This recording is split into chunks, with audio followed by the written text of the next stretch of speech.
From Interior Alaska's most trusted news source, this is the Fbx Evening News. Good evening. Thank you for joining us. Our top story this evening, a Fairbanks woman accused of embezzling thousands of dollars from her employers was arraigned this afternoon in Fairbanks District Court. That's right. 38-year-old Teresa Hollins is charged with theft, scheme to defraud, and falsifying business records. Alaska State troopers say Hollins stole the money from her employer, Riverview Quick Stop. The Alaska Bureau of Investigation's Financial Crimes Unit confirmed the allegations and arrested Hollins on an outstanding warrant. She was arraigned this afternoon and bail was set at $20,000. Not guilty pleas today for a Fairbanks man previously convicted and sentenced in the negligent homicide of a 19-month-old toddler. Trevante Osby is facing more felony charges, including failure to stop at the direction of a police officer and reckless driving. These charges put him in violation of his parole for the negligent homicide of the young boy in 2007. Osby, who initially faced a second-degree murder charge, was sentenced to 3 years time served plus 10 years parole. Court documents allege Osby was driving recklessly and crashed into a fence, causing damage to the car. He then fled the scene on foot, leading troopers on a chase until he was located hiding under a cabin in North Pole. Osby is being held without bail at Fairbanks Correctional Center. A Galena man accused of injuring a police officer was in Fairbanks Superior Court this afternoon as well. 24-year-old Garrett Huntington pleaded not guilty to felony charges including assault, unlawful contact, and reckless endangerment. Police say Huntington ran after an apparent fight with his family and tried to escape in a boat. The police officer chasing him was injured while trying to jump onto the boat after an attempt to tase Huntington failed. Another officer was able to stop Huntington before he could drag the injured police officer, who was hanging onto his boat, further into the Yukon River. Trial for his case is set for November. The Fairbanks City Council approved a labor agreement between the city and the Public Safety Employees Association, Fairbanks Police Department chapter. The action came at Monday night's City Council meeting. The two sides had been operating without a contract since the beginning of this year. The council was split 3-3. Fairbanks Mayor John Eberhardt, who introduced the ordinance to adopt the contract, cast the deciding vote in a 4-3 decision to approve. Under terms of the new agreement, FPD chapter members will have their work week reduced from 40 hours per week to 36. Union members with 10 years of service will see an increase of 60 hours of leave per year, bringing their leave total to 300 hours or 7.5 weeks in a year. Public comment on the ordinance was nearly as split as the council's vote. When they look at the totality of the circumstances and the contract and everything else, I mean, we have to stay competitive. So maybe it's not necessarily the matter of droves leaving. I think it's a matter of droves not applying anymore. I mean, why are people applying to work for Fairbanks Police? I really don't know how you're going to handle that. Looking at your budget predictions for the next 2 years, at just a 2% increase, you're going to be bleeding red ink in year 2. And so this contract is not affordable. All right, when we come back, tomorrow is a big day for parents and kids. The first day of kindergarten means all kids will be back in school. Also, we will have your weekly health report, those stories and more when the Fairbanks Evening News continues. Stay with us. Welcome back to the Fairbanks Evening News. Tomorrow, all grades, kindergarten through 12th, will have officially started. Those parents may be packing their young ones' bags for their first day at school, but officials with the North Star Borough School District have been prepping for the past 2 weeks. Stephanie Woodard has more now in this report. It's a huge day for parents, one that can be a very emotional and proud moment. The first day of kindergarten. As all parents know, kindergarten is a monumental milestone in families and students' lives. So it really is important for us to get to know the students on a very individual level, and it's important for the students to get to know that school environment on a more personal level. That's why officials say the youngest group of kids enrolled in elementary school have a modified schedule. Each student in the district receives a one-on-one screening with their teacher. The teacher gets a good picture of what they can do coming into kindergarten, and so she knows or he knows where to take them from there. Some schools in the district will begin tomorrow with a normal schedule for the kindergartners. However, some will use a modified 2-hour day until next week in order to continue the screening.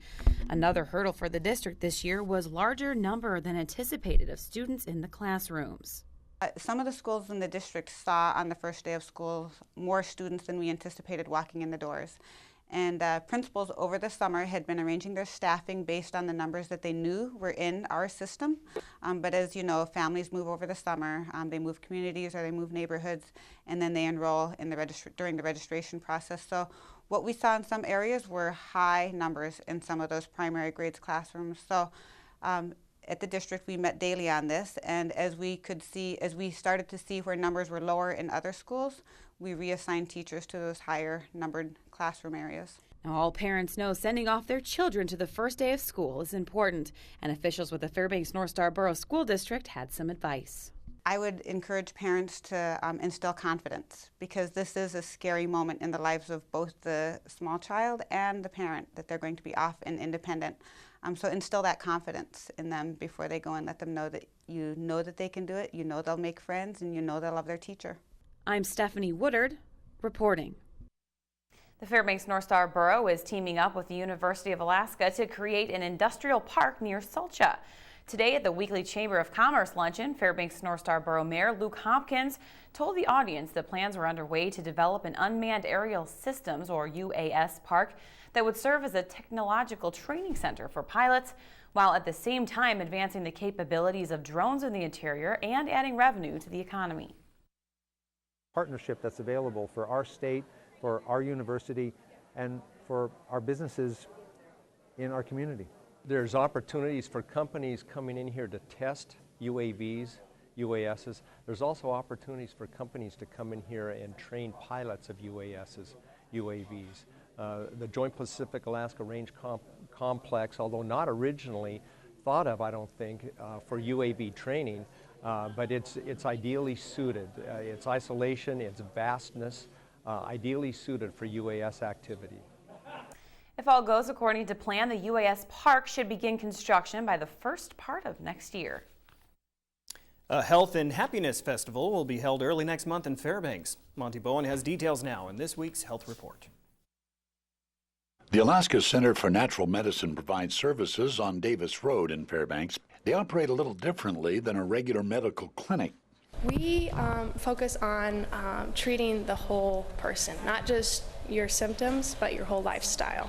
That includes your family, what you eat, what your exercise is, and instead of just prescribing the next new fancy drug, we take it back to the basics. What do you eat? What's your sleep pattern? What kind of relationships do you have in your life? Are they good, positive, negative? Do they contribute to a healthy, active lifestyle? The center hosts a number of events throughout the year, and they have another one coming up on September 6th.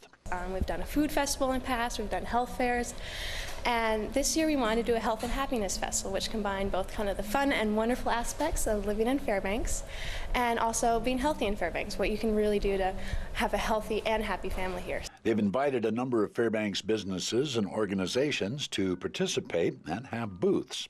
I mean, we have Alaska Earth Mamas, we have Fair Bikes here, we got the Alzheimer's Resource Agency, so it's really a festival for everyone in Fairbanks, no matter what age you are. So people can fast the night before and take advantage of deals they have on blood and lab panels. They really can help you get your basics taken care of.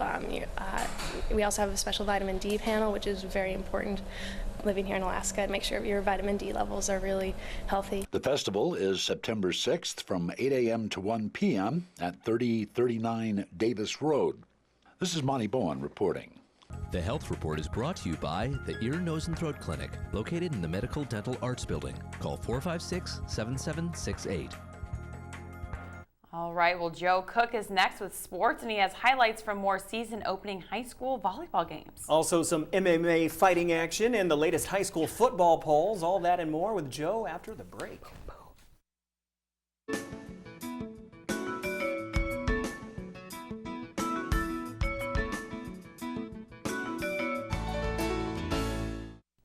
Hello Interior Alaska, Joe Cook here once again with your Tuesday sports. Two more interior teams had their high school volleyball season openers last night right off University Avenue. The Hutchinson Hawks took on the North Pole Patriots in a non-conference game. The Patriots showed no early signs of rust. The young team with 4 sophomores and 3 seniors, they rallied to win the first set 25-22. Megan Smith providing the game-deciding point there. But Hutchinson, with 9 seniors, responded with some aggressive play. Senior Alina Heinrichs had 2 aces, one of them coming right into your living room right there. Caroline Everts, another senior, had a couple, and the Hawks took set 2, 25-11. North Pole was hanging around in the third, but Hutchinson went to Heinrichs in the middle. She put the hammer down. The Hawks 25-18 in the third. Hutchinson would continue to roll from there. The Hawks win their season opener in 4 sets, 22-25, 25-11, 25-18, and 25-9. I guess we sort of shook off like any sort of nervousness we had, and we just sort of focused on what we practice and worked it out. That second set we were at 100%, so no one missed a serve, and that when you can do that and be consistent with that, that really helps. I was just really wanting us to pass well, and we did a better job at that tonight, so that's what we've been working on. We have to work on some defense and blocking. We haven't worked on that this season yet, so that's kind of where we struggled. So we'll definitely get on that, and I think we'll definitely be successful this season. Switching gears to high school football, as we take a look at the latest ASBN football polls. 5 2-0 teams in the medium small schools polls. So High is still ranked first, but North Pole and Eielson have moved up. The Patriots are ranked second, then the Ravens at 3. Nikiski is 4th, and Barrow makes their first appearance in the polls at number 5. And the large schools poll, South is the top dog, Bartlett is number 2, then Service, Colony, and Diamond. The Lynx are 1-1.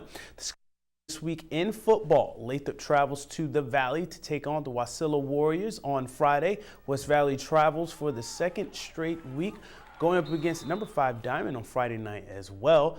And then North Pole has another early game this week. They're visiting Palmer on Thursday. The 2-0 Eielson Ravens will host Vaz Nasenka on Saturday, and Monroe will face number 4 Nikiski on Kiwanis Field this Saturday. Now, this is one for all you fighting fans. Saturday at the Tanana Valley Fairgrounds was the Midnight Sun Mayhem event. The event featured boxing, Thai boxing, and mixed martial arts bouts in the Borealis Pavilion. 14 fights were on the card. How about this name? Billy the Hebrew Hammer Zimmerman won by decision in his boxing match. And in kickboxing, the knockout of the night went to Javon Askew. His vicious combo laid out Jack Slyler in the first round of their bout. Man, now for the unorthodox, Thomas Hodge, aka Afro Samurai, connects with the flying elbow. Interesting technique there. Then the reigning Alaska Fighting Championship bantamweight champion Darren Snow went to work on Joe Nemec. Snow got the W in his bout. In the Thai boxing match, Anthony Rogers KOs Jesse Barrett in the first round with a potent knee strike to the gut. Proceeds from the event went to the Interior AIDS Association. Finally, we have the results from this past weekend's 2-day Parish Racing Mudbox State Championships from the North Pole Speedway. Jennifer Johnson was the Class 1 champion with an average time of 30.1 seconds and a total time of 120.4 in 3 races. Bobby Lockwood won the title in the largest class, Class 2, with a total time of 48.9 and an average time of 12.23 seconds. In Class 3, Mark Scott won with the fastest overall times. Larry Nelson won Class 4, and Adam McNabb is your Class 5 champion, and Max Heineken won Class 6.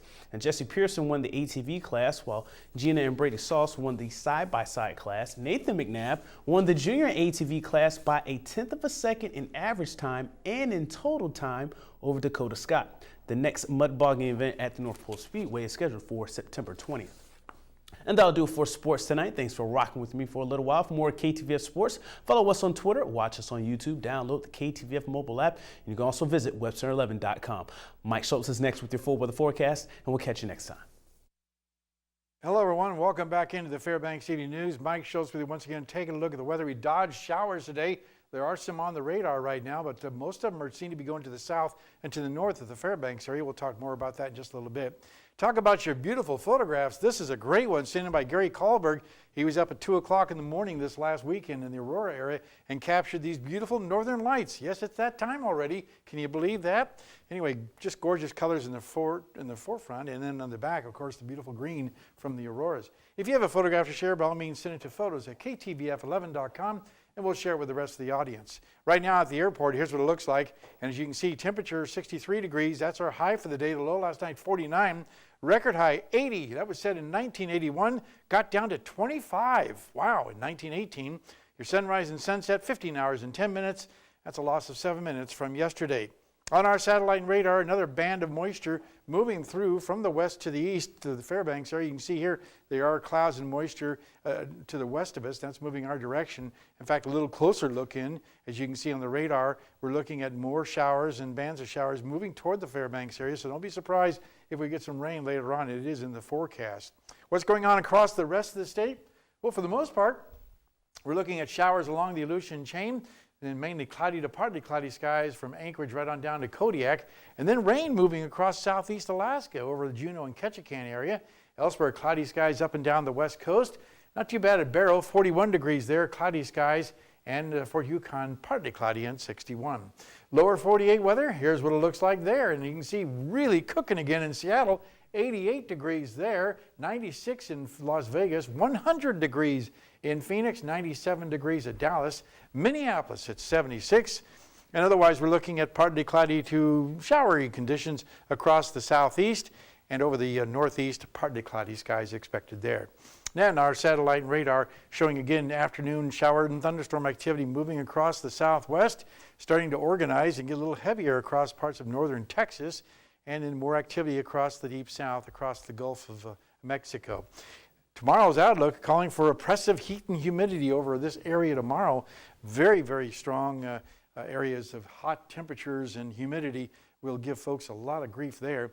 And it's all once again being brought in by the jet stream being so far to the north, allowing all the humidity to come up from the south and also out to the west, looking at very warm conditions.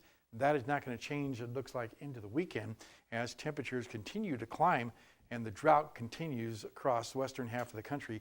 No end in sight. More thunderstorms over the Gulf Coast states, though. All right, back to Alaska for tomorrow. Here's what it looks like in the northern sections. Cloudy skies for Barrow, scattered showers for Nome, and in the Fort Yukon area, also some scattered shower activity. In the interior, we'll be looking at, for the most part, scattered rain showers for Fairbanks and Healy, and also at Delta Junction, 62 degrees in the Fairbanks area. Over southeast Alaska, the rain will continue. Showers off and on for Juneau and Ketchikan, with Ketchikan looking at 62 degrees for their high there tomorrow. Over the southwest part of the state, showers at Bethel, rain in Cold Bay, and heavy rain expected at Kodiak Island. And down over the south central regions, scattered showers for Anchorage and Homer, with rain expected in Valdez. Okay, time once again for our kids' weather. And all this week we're talking with the kids from Ann Ween Elementary School. Here's a young lady with a very nice picture. Hi, my name's Alexis, and I'm in Mr. Noble's class. I'm 10 years old, and I go to Ann Ween Elementary. And my picture is about a thunderstorm and lightning. And again, a big thank you to Mount McKinley Bank for sponsoring our kids' weather. Another young lady will be here tomorrow night with a question for me. All right, here's your forecast for the remainder of the night. Looking at increasing clouds with rain showers likely later on, 47 degrees. Tomorrow's forecast, more scattered showers in the forecast throughout the day, 64. But the 5-day outlook looks a little more encouraging heading in toward the weekend. We'll have some more showers into Friday, but then by Saturday and Sunday, mainly cloudy skies, and again, a chance of some showers on Labor Day. The temperatures will be pretty consistent right across the board, but not as warm as we'd like to see. 60 degrees for daytime highs, overnight lows in the mid-40s, also all the way across the board. So not as warm, but maybe a little better for the weekend. So I fired up my pellet stove. I don't know about you guys, but already? I don't Come have on. a pellet stove. 60s. Don't say stuff like that. Have you turned on the heat? No. No. I bring the heat, but no. Not yet. Not yet. So it seems like So the I'm the weather wuss? will. The Are you water guys will calling me clear. wuss? No. Just say it. Didn't No, say it. just Didn't saying say you're it. cold. We're looking You're for thinking Saturday it. though, right? We have some football games coming up on Saturday. So Looks good. Yeah. Looks good right now. Weekend good, work week not so good. Yeah. Okay, very good. All right, no, Everything's you're good. just cold. I am cold. Okay. My downstairs gets very cold. My friends call me a vampire because I keep it like 64 degrees. So. She's kind of like no party at Stephanie's house. song. She's cold as ice. So it's cold. All right, that'll wrap my up this karaoke. edition of the Fairbanks Evening News. From all of us here at the News Center, we hope you have a great Stay warm.